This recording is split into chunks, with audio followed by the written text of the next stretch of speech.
আসসালামু আলাইকুম প্রিয় চট্টগ্রামবাসী এবং বলখালীবাসী।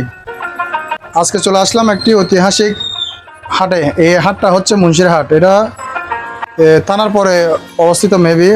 এটার হচ্ছে আমি এখানে এসে বিস্মিত হলাম। এখানে অনেক পুরাতন জিনিসগুলো পাওয়া যাচ্ছে। গ্রাম বাংলার যে পুরাতন জিনিসগুলা এখন বিলুপ্ত প্রায়, এগুলা এই হাটের মধ্যে পাওয়া যাচ্ছে। ইন্টারেস্টিং, আপনারা দেখতে থাকুন। এখানে সব ধরনের ঐতিহাসিক জিনিসগুলা আর হচ্ছে ঐতিহাসিক পাখি এবং সব ধরনের মুরগি, যেগুলো গ্রাম বাংলায় আগে পালা হতো, মুরগিগুলা অভয়ারণ্যে উন্মুক্ত হয়ে পালা হতো, এসব মুরগি এখানে পাওয়া যাচ্ছে। আমি তো অবিশ্বাস্য হয়ে গেলাম, কিছু নিলাম, আপনাদের জন্য দেখালাম।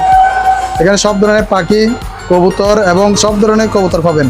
আর সব ধরনের দেশি মুরগির চাহিদা, দেশি মুরগির যেসব প্রজাতি আছে এগুলো সবগুলো এখানে আছে। খরগোশ থেকে শুরু করে বড় বড় মুরগি সবগুলা এখানে পাবেন আপনারা।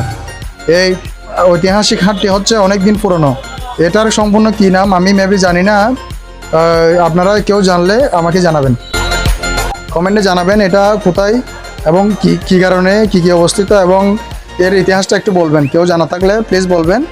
আর এটা হচ্ছে অবস্থান হচ্ছে বলখালী, চট্টগ্রাম বলখালী উপজেলার সি অফিস থেকে থানার মোড় হয়ে থানার পরে আর কি মুন্সির হাট বলে এটাকে হচ্ছে মুন্সির হাট বলে। তো সবাই শেয়ার করে দিবেন এবং শেয়ার করে সবাইকে জানা দিবেন।